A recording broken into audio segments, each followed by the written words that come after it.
Well, I had just got back from Korea, and 50 was over there. First part of that war, I was in 5 major battles in Korea, and so anyway, I was one of the first to rotate back. I went to Jackson, Fort Jackson, and they sent me out to Fort Sill, Oklahoma. And I'd been there about probably 3 or 4 weeks, and so one afternoon, well, I had seen this drive-in on Fort Sill Boulevard, and so I figured I'd hungry, and I pulled in. There was a couple of cars out in the parking, and it was a drive-in. And so I got out and went in, and I looked, and there was a couple sitting in the booth there, and then up at the counter, well, there's this young lady sitting there reading the newspaper. So I just kind of sashayed over there and sat down beside of her. She kind of looked at me and looked back at the paper, and I looked, and I seen she had a bowl of chili. So I just reached across her arm and picked her spoon up, got me a spoonful of chili, and she put her paper down and said, "What do you think you're doing?" I said, "Well, I come in here to get something to eat, and I seen you had that chili there, and I thought I'd taste it to see if that's what I wanted." She said, "Well, if you want some chili, I'll work here. I'll get you some chili, but don't be eating out of my bowl." I said, "Yes, ma'am. Well, I'll take a bowl of chili." So she got up and she went around the counter, and she went through these little half French swinging doors, and so I followed her. Well, when I opened them and started in, well, she had just put something in the refrigerator or something. Anyway, she turned around, so I just picked her up and kissed her, and I says, "Yeah, it's terrible. I'm gonna marry you." And she said, "What do you think you're doing? Are you crazy?" I said, "No, I'm gonna marry you." And I put her down and went back around and brought me my chili. And so I told her, I said, "I've got a date with a girl tonight, and that'll be the last time I ever go with anybody. And I'll be back tomorrow, and I'm gonna get you." She said, "I know you're crazy." So anyway, I went on, and that afternoon I went and picked up Florence, the girl I had a date with. So I brought her back around there, and this girl come out to the car, and she said, "Can I help you?" I said, "Yes. Bea still here?" And she said, "Yes." I said, "Would you ask her to come out here?" So anyway, she went in, Bea come out there. I said, "Bea, I want you to meet Florence. This is the girl I was telling you about." And so I just wanted you to meet her. Anyway, could you loan me $5? I want to take her to the movie. I'm running a little low on cash. So she just looked at me like, "You've lost your mind." But anyway, she gave me the $5. And anyway, we went to the movie and what have you. So the next evening when I got off, there I was. I said, "I'm here." So about, we dated about a month or two, and we got married. And that was in 52. So anyway, that's the name of that game, and it's lasted until we're sitting here looking at you.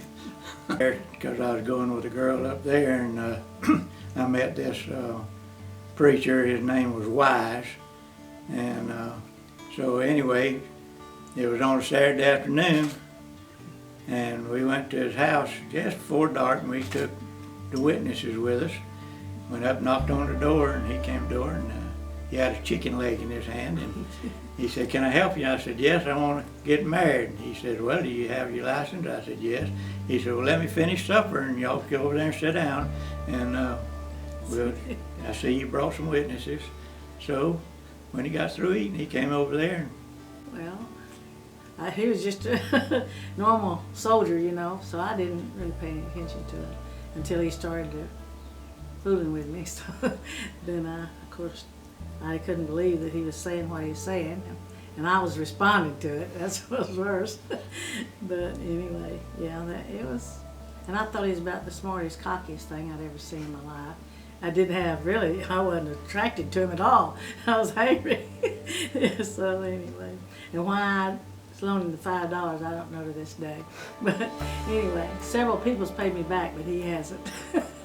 So, but old brother Walter Evans one time, he told me, he said, now Julian, you got to pay this girl back for getting a prize. But other than that, yeah, Well, what got my attraction was when she looked at me with them black eyes. I just said, "Clunk, that's it, boys." And anyway, she's still a beautiful woman. I tell her she won't never die, she'll just pretty away. So anyway. it's been up, down, in and out, and whirlwind, but it's been wonderful. Every day's not the same. Yeah, it is. It is sweet. Characteristics, what characteristic would that be? We got lots of them. But I think his character. He's a godly man.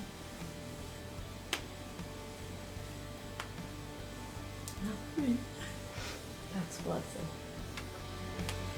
How about you, Brother Julian? If you could have one thing that Bea has that you don't have in yourself that you wish you did, which would it be?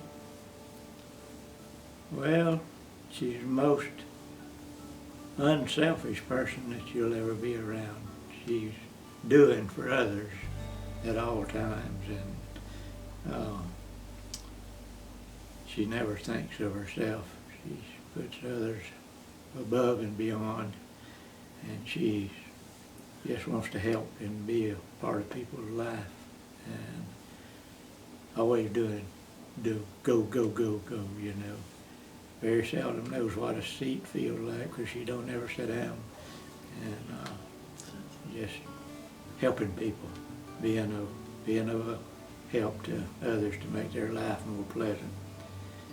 And I try some of that, but I fall way short of her ability to do that. So that would be.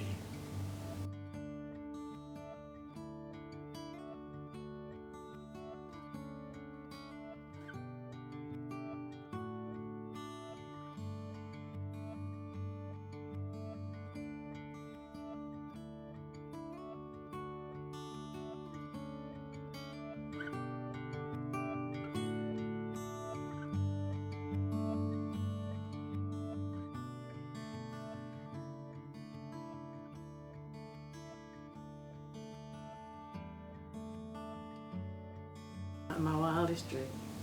You know, and I guess when I really realized what he meant to me, I just couldn't believe. I found my man. It makes her mad, but I always tell her, touch the hand of the man that made you a woman. It's terrible. And she gets Old country song. Hey, Brother Joe's and Sister Phyllis, they get a kick out of that. Yeah. Tell them to touch the hand of the man that made you a woman. Have your handkerchief, please. Sorry. No pictures. Okay. Okay. It's a good thing to be thankful for what you have. It's the best thing. Well, I try to be. I'm not like I ought to be. Would it be?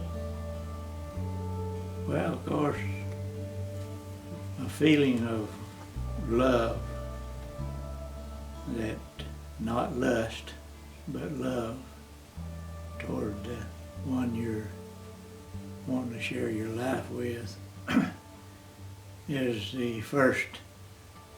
If it's real true love and from above, there's something then inside that just gets a hold of you. Like when I saw her, that was it. I mean, that was my mate for life, so I felt it. But you start off with communication. You don't keep secrets. You share your feelings. You share with each other your thoughts, and stay in love. You can even play little games, like make out like you're So you've been married 2 or 3 years, you might, when you get off from work, make a little phone call and says, how about a date tonight? And just tell her that you want to take her out somewhere and let's go out and make a date. Make out like you're starting all over again and renew that first love with, we did that, play games that way. And but the main thing is communication. And the bedroom is a place of privacy, and you talk to each other. You don't hold back things. You try to mend. And money